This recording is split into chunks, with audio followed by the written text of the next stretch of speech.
সুন্দর এই বনে আজ এক কাকের পরিবারে চলেছে খুশির ঢল, কারণ এই কাক দম্পতি আজ একটা ছোট্ট ছানার জন্ম দিয়েছে। কিন্তু অদ্ভুতভাবে ছানাটি অপুষ্টির কারণে অনেক ছোট ছিল, দেখতে অন্যান্য ছানার থেকে তাকে বেশ ছোট লাগছিল। কাকুলি দিদি, ও কাকুলি দিদি, কোথায় গেলে গো? তোমার ছানা দেখতে এসেছি যে আমরা। হ্যাঁ হ্যাঁ, এসো দিদিরা এসো। আজ যে কালু আর আমার বড্ড খুশির দিন, আমাদের ঘরে যে নতুন অতিথি এসেছে। হ্যাঁ, সেই অতিথিকেই তো দেখতে এলাম। তা কই তোর ছানা শুনি? এই মা, কাকুলি এত ছোট কেন ছানা? এমন ছোট কাকের ছানা তো আমরা আগে কখনো দেখিনি। ঠিকই বলেছো দিদি, এই ছানা এমন ছোট হবেই না বা কেন? কাকুলি দিদি তো কোনো পুষ্টিকর খাবারই খায়নি, দেখো যে পুষ্টিহীনতায় ভুগছে। ছি দিদিরা ছি, তোমরা কিনা বাবা মায়ের সামনে ছানাকে নিয়ে এমন মন্তব্য করছো? আর এত ছোট ছানাকে নিয়ে খারাপ মন্তব্য করতে তোমাদের রুচিতে বাজছে না? আমরা আমাদের ছানাকে নিয়ে খুশি আছি। আমরা মনে হয় ভুল বলেছি, ছোট্ট ছানা জন্ম দিয়েছে, আবার আমরা বলে দোষ হয়ে যায়। এই চলো সবাই। আমার সোনা ছানা, কালু যাও বাজার থেকে মিষ্টি নিয়ে এসো, আমরা নিজেরাই আজ মিষ্টি খাবো। কালু চলে যায় মিষ্টি আনতে। এভাবেই দিন কাটছিল, কিন্তু সময়ের সাথে সাথে কালু কাকুলি বুঝতে পারে তাদের ছানা শুধু ছোটই না, তার সাথে ছানাটি একদম উঠতে পারে না। ও মা, আমি তোমাদের মতো উঠতে পারি না কেন মা? আমার যে এভাবে হাঁটতে ভালো লাগে না। আমারও তোমাদের মতো মুক্ত আকাশে উড়ে বেড়াতে খুব ইচ্ছে করে মা। মারে, তোর যে শরীর অনেক দুর্বল, তাই তুই ডানা থাকতেও উঠতে পারিস না। কিন্তু কষ্ট পাস না রে মা, তুই দেখবি সৃষ্টিকর্তা একদিন তোকে ওড়ার ক্ষমতা দেবে। কে বলেছে আমার মেয়ে উঠতে পারে না? আয় মা আয়, ঝুড়িতে এসে বস। আজকে তোকে নিয়ে আমি পুরো আকাশ ঘুরে বেড়াবো। বাবা, তুমি সত্যি বলছো? কুহু বাবার কাছে গিয়ে ঝুড়িতে বসে পড়ে, আর কালু কাক ঝুড়িতে করে মেয়েকে নিয়ে উড়তে থাকে। আমার তুরুপের দাস হলো এই আয়না, ওকে কাজে লাগিয়ে যে আমি আমার স্বার্থ সিদ্ধি করব। এভাবেই দিন কাটতে থাকে। কালু কাকুলি অনেক আদরের সাথে তাদের ছানাকে আগলে রাখলেও কুহু প্রতিনিয়ত পাখিদের হাতে অবহেলার শিকার হতো। পাখিরা কুহুর এমন অবস্থার জন্য সব সময় তাকে নিয়ে হাসি ঠাট্টা করত এবং কুহুকে কষ্ট দিত। তোরা সবাই দেখছি অনেক মজা করে খেলছিস, আমাকেও তোরা খেলায় নিবি রে? আমিও তোদের সাথে খেলতে চাই। তুই আমাদের সাথে খেলবি কি করে গো? আমরা তো গাছের তলে তলে উঠে বেড়াই, তুই আমাদের মতো উঠতে পারবি? ঠিক বলেছিস মোটুসি, আমরা তো গাছের তলে গেলে তাই আমাদের ওরা ধরতে পারবে না। তাছাড়া আমরা এখন পাশের বনে উড়ে যাবো ঘুরতে, চল আমাদের সাথে। সব ছানারা কুহুকে নিয়ে হাসতে থাকে, আর হাসতে হাসতে ছানারা সবাই উড়ে চলে যায়। সবাই আমাকে অবহেলা করে, আমাকে কষ্ট দেয়, আমি উঠতে পারি না, এটা কি আমার দোষ? এখন তো মনে হচ্ছে আমার জন্ম নেওয়াটাই পাপ হয়েছে।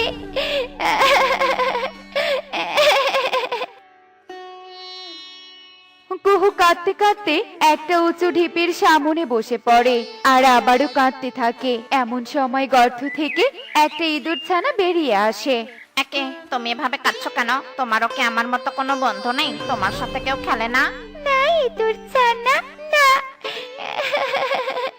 আমার সাথে কেউ মেশে না, কারণ আমি বাকি ছানাদের মতো উঠতে পারি না। তুমি উঠতে পারো না? আমিও তো উঠতে পারি না। তোমারও বন্ধু নেই, আমারও বন্ধু নেই। তাই মানে আজ থেকে আমরা দুজন বন্ধু? দুজনের মাঝে ভীষণ ভালো বন্ধুত্ব হয়, আর দুজন এরপর থেকে হাসি খুশিতে দিন কাটাতে থাকে। এরপর থেকে কুহুর মনে আর কোনো কষ্ট থাকে না। কুহু নতুন সাথী পেয়ে ভীষণ খুশি হয়, আর কুহুর এমন হাসি দেখে কালু কাকুলিও খুশি হয়। কালু, দেখো দেখো আমাদের মেয়েটা কত হাসি খুশি। ঠিক বলেছো কাকুলি, তুমি দেখো আমাদের মেয়ে একদিন ঠিক আমাদের মুখ উজ্জ্বল করবে। আর যে বনবাসী আমাদের মেয়েকে নিয়ে হাসছে তারাই একদিন ওর প্রশংসা করবে। আচ্ছা বন্ধু, তোমার বাবা মা নেই, তুমি একা একা থাকো কেন? তোমার মা কোথায়? কুহুর কথায় ইঁদুর ছানা একদম চুপ হয়ে যায়। ইঁদুর ছানা কোনো উত্তর দেয় না। একে বন্ধু, তুমি চুপ হয়ে আছো কেন? একি, তুমি কাঁদছো কেন বন্ধু? কি হয়েছে তোমার? বলো আমাকে বলো। বন্ধ, আমি কোনো ইঁদুর নই, আমি হলাম এক পরিকন্যা। পরিকন্যা? তাহলে তুমি ইঁদুর হলে কি করে? বলো, সবটা আমাকে খুলে বলো। সে অনেক ঘটনা, শোনো তবে। এই শয়তান পরি, দাঁড়া দাঁড়া বলছি, দাঁড়া। পালিয়ে যাবি কোথায়? আমি ঠিক তোকে ধরেই ছাড়বো। দাঁড়া, আজকে তোদের মা মেয়েকে আমি বন্দি করব। একবার শুধু তোদের ধরতে পারলেই হয়। না না, আমাদের আরো দৌড়াতে হবে। পালা রিমা পালা, শয়তান তান্ত্রিক আমাদের ধরতে পারলেই বন্দি করবে। পালা মা, জোরে পালা। মা, আমার অনেক ভয় করছে মা, অনেক ভয় করছে। না না, এই তান্ত্রিক অনেক কাছে চলে এসেছে। আমার কন্যাকে রক্ষা করতেই হবে, এক্ষুনি কিছু একটা করতেই হবে। মারে, তুই এই ইঁদুর রূপে পালিয়ে যা রে মা। বেঁচে থাকলে তোকে ঠিক আমি খুঁজে বের করব। পালা মা পালা। এরপর মা আমাকে জোর করে একটা গর্তে পাঠিয়ে দেয়, আর ওই শয়তান তান্ত্রিক আমার মাকে ধরে নিয়ে যায়। আমার মায়ের জন্য আমার ভীষণ কষ্ট হয়, আমার মায়ের কাছে যেতে ভীষণ ইচ্ছে করে। কেঁদো না বন্ধু, তুমি কেঁদো না। তোমার মাকে আমরা ঠিক খুঁজে বের করব। তার আগে বলো তো, তুমি কি জানো ওই তান্ত্রিক কোথায় থাকে? হ্যাঁ, আমি জানি তো। আমি অনেকবার ওই তান্ত্রিকের আস্তানায় গিয়েছিলাম, কিন্তু মাকে কোথাও খুঁজে পাইনি। চলো বন্ধু, আমরা আবার যাবো ওই তান্ত্রিকের আস্তানায়। এরপর দুজন মিলে চুপি চুপি তান্ত্রিকের আস্তানায় যায় আর আড়াল থেকে সবটা দেখতে থাকে। যতদিন তোর মেয়েকে খুঁজে পাচ্ছি না, ততদিন তোর মুক্তি নেই পরি, মুক্তি নেই। আমার মেয়েকে তুই কোনোদিন খুঁজে পাবি না তান্ত্রিক, বরং আমার মেয়ে তোকে একদিন ঠিক শাস্তি দিবে। তোর মেয়ে জানবে কি করে যে ঘটির জল আয়নায় ছেটালে তোর মুক্তি? তোর মেয়ে আসলেও আমার হাতে বন্দি হবে। চলো বন্ধু, আমরা এখন পালাই। দুজন পালিয়ে সেখান থেকে চলে যায়। আমার মা তাহলে আয়নায় বন্দী, কিন্তু আমি মাকে মুক্ত করবো কি করে? আমার মাথায় একটা বুদ্ধি আছে। এখন আমার বাড়িতে চলো, তাই বুদ্ধিমতো কাজ হবে। এরপর দুজন মিলে বাড়ির দিকে রওনা দেয়। এদিকে কুহুর সাথে ইঁদুর ছানার বন্ধুত্ব দেখে ছানারা হাসতে থাকে। সিসি কিনা একটা ইঁদুর ছানার সাথে বন্ধুত্ব হলো, বেশ হয়েছে। তোর সাথে এই ইঁদুর ছানাই মানায়। কুহু কারো কথায় কষ্ট না পেয়ে বাড়িতে চলে আসে। এভাবেই সেই দিন কেটে যায়। পরদিন তারা তাদের পরিকল্পনা মতো আবারও তান্ত্রিকের আস্তানায় যায়। শয়তান তান্ত্রিক, আমার মাকে যে আমি বাঁচাতে এসেছি, আমার মাকে বের করে দে, বের করে দে বলছি। আরে, এ তো দেখছি মেঘনা চাইতেই জল। শিকার কিনা আমার দুয়ারে, তোকে তো আজ। তান্ত্রিক কথা বলতেই ইঁদুর ছানারূপী পরিকন্যা পালাতে থাকে আর তান্ত্রিকও তার পিছু ছুটতে থাকে। ইঁদুর ছানা একটি গর্তে গিয়ে ঢুকে পড়ে আর তান্ত্রিক বাইরে চিৎকার করতে থাকে। বেরিয়ে আয়, বেরিয়ে আয় বলছি। আজ সারাদিন দরকার পড়লে আমি এখানে থাকবো। তোদের দু মা মেয়েকে আমি চাই, চাই আমার শক্তি চাই। তান্ত্রিক সেখানেই দাঁড়িয়ে পড়ে আর সেই সুযোগে কুহু ঘটির জল আয়নায় ছেটাতে পরিমুক্ত হয়ে যায়। কে তুমি মা, আমায় বাঁচালে? ওসব কথা পরে হবে পরি, আগে তোমার মেয়েকে বাঁচাতে হবে। চলো, পথে কিছুটা বলছি। শয়তান তান্ত্রিক, তুই আমার মেয়ের দিকে হাত বাড়িয়েছিস তাই না? আজ তোর দেখ কি হাল করি আমি।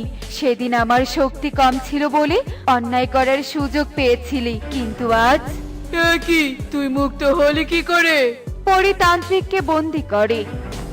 আর ইঁদুর ছানা বাহিরে বেরিয়ে এলে পরি তার মেয়ের রূপ ফিরিয়ে দেয়। আর পরিকন্যা মাকে পেয়ে ভীষণ খুশি হয় আর তার মাকে সবটা খুলে বলে, সত্যি তুমি অনেক ভালো কুহু, তোমার জন্য আমি সবটা ফিরে পেলাম। তোমার আর কষ্ট থাকবে না, আমি তোমাকে ঠিক করে দিব। তোমাকে আর কেউ উঠতে না পারার জন্য কষ্ট দেবে না, তোমাকে ছোট কাকের ছানাও বলবে না। এরপর পরি কুহুকে উড়ার শক্তি দেয় আর পরি কুহুকে অনেকগুলো সোনার মোহরও উপহার দেয়। আর পরি তার মেয়েকে নিয়ে চলে যায়। এভাবেই দিন কাটতে থাকে। দিন দিন কুহুর এই ভালো কাজের কথা বনে ছড়িয়ে পড়ে আর তাচ্ছিল্য করা পাখিরাই কুহুকে নিয়ে গর্ব করতে থাকে। দেখলে তো বন্ধুরা, আমাদের কখনো অন্যের দুর্বলতা নিয়ে মজা করা ঠিক নয়, কারণ সফলতা কখনো বলে কয়ে আসে না।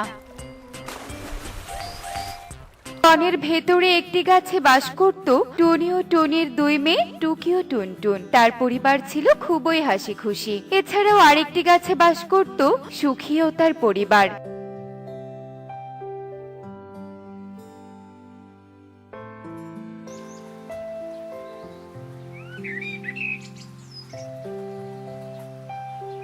একদিন টুনিও তার দুই মেয়েকে নিয়ে সুখীর বাড়িতে যায়।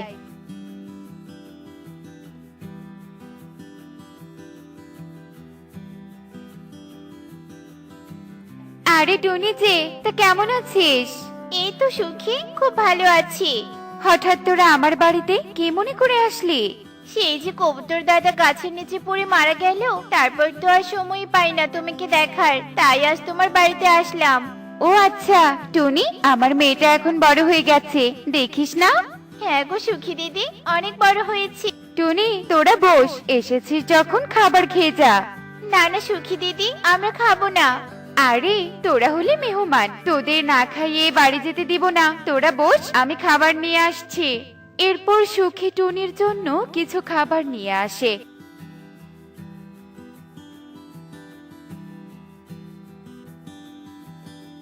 খাবার খাওয়া শেষ হয়ে গেলে টুনি বলে, আচ্ছা ঠিক আছে গো সুখী দিদি, আমরা তাহলে বাড়িতে যাই। আচ্ছা ঠিক আছে যা। তারপর টুনি তার দুই মেয়েকে নিয়ে বাড়িতে চলে যায়।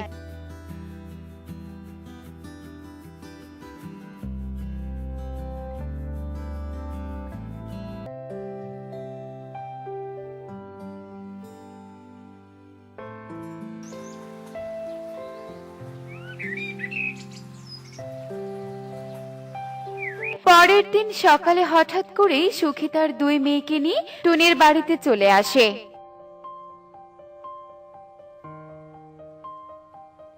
আরে সুখী দিদি তোমরা? হ্যাঁ টুনি, আমরা চলে আসলাম। ভালো হয়েছো এসেছো। দাঁড়াও, আমিও তোমাদের জন্য নাস্তা নিয়ে আসি। আমি নাস্তা খেতে আসিনি, আগে বল আমার গহনা কোথায়? গহনা? কিসের গহনা? কিসব বলছো? নাটক কম কর টুনি, সত্যি করে বল গহনা কোথায় রেখেছিস? আজব তো, আমি তো কিছুই বুঝতে পারছি না সুখী দিদি। সুখী মাসি, তুমি এসব কি বলছো? তোমার হাতটুকু তো ভুল হয়েছে। তার মানে টুনি চুরি করেনি? তাহলে কে চুরি করেছে? এই টুনি সত্যি করে বল, নয়তো মোড়লের কাছে তোর নামে নালিশ করব। সুখী দিদি, ভালোভাবে বলো তো কি হয়েছে? আমি তোমার কথা কিছুই বুঝতে পারছি না।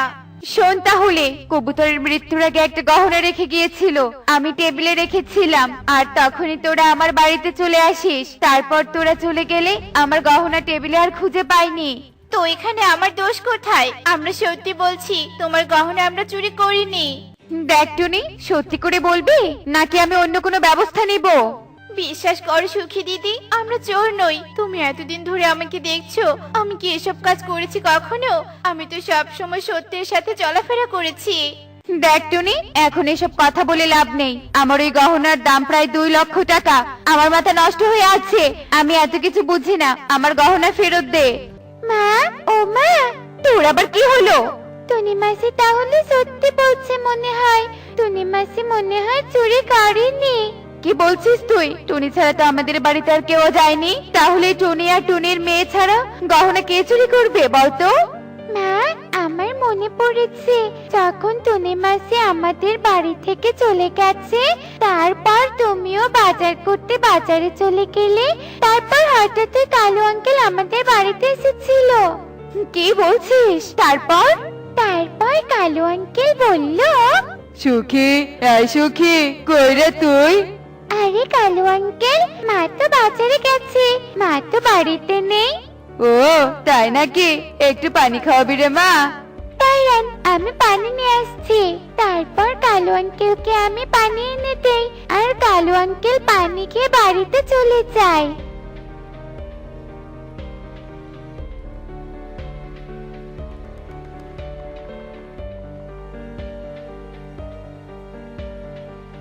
কি বলছিস এসব? তার মানে টুনি আর টুনির মেয়েরা চুরি করেনি, কালু দাদা চুরি করেছে?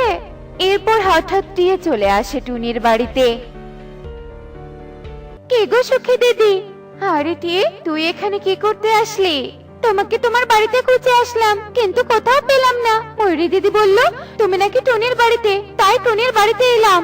কি বলবি বল? আরে সুখী দিদি, আমি আর স্বর্ণের দোকানে আমার জন্য গহনা কিনতে গিয়েছিলাম। তখন দোকানে গিয়ে দেখি তোমার গহনা, আর দোকানদার তোমার গহনা আমাকে দেখালো নেয়ার জন্য। কি বলছিস? চল তো সবাই কালু দাদার বাড়িতে গিয়ে জিজ্ঞেস করি। ঠিক আছে চলো। হ্যাঁ টুনি, তুই যাবি?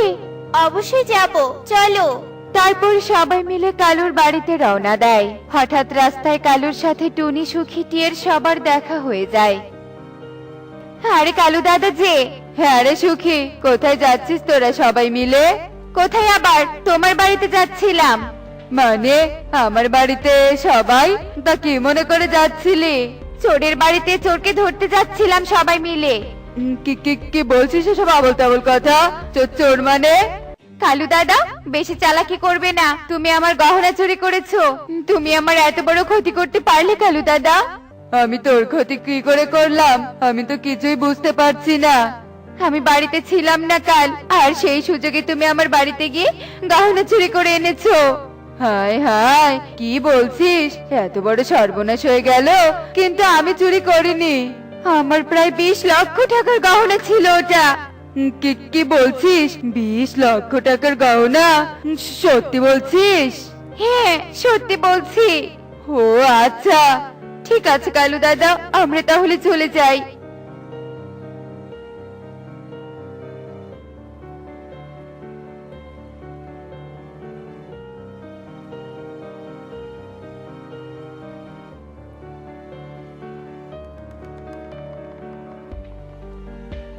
আমি তো বিশ্বাসই করতে পারছি না, দোকানদার তাহলে আমাকে এভাবে বোকা বানালো। 20 লক্ষ টাকার গহনা নিয়ে আমাকে মাত্র 2 লক্ষ টাকা দিয়েছিল। এখন দোকানদারকে গিয়ে ধরতে হবে। এসব ভেবে কালু গহনার দোকানে রওনা দেয়।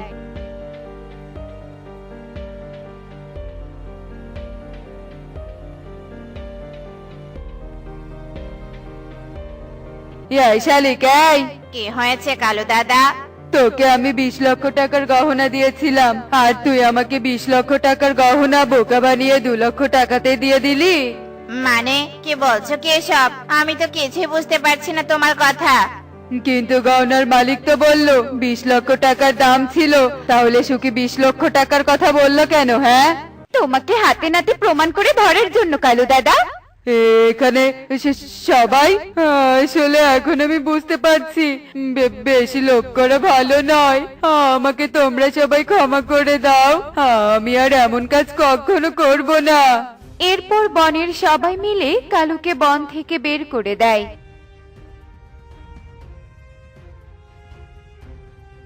আর সবাই একসাথে সুখে শান্তিতে থাকতে শুরু করে। এমনই সব মজার মজার শিক্ষণীয় টুনি পাখির গল্প দেখতে আমাদের সাথেই থেকো। আর গল্পটি কেমন হয়েছে তা কমেন্টে জানাতে ভুলো না কিন্তু। Bye bye.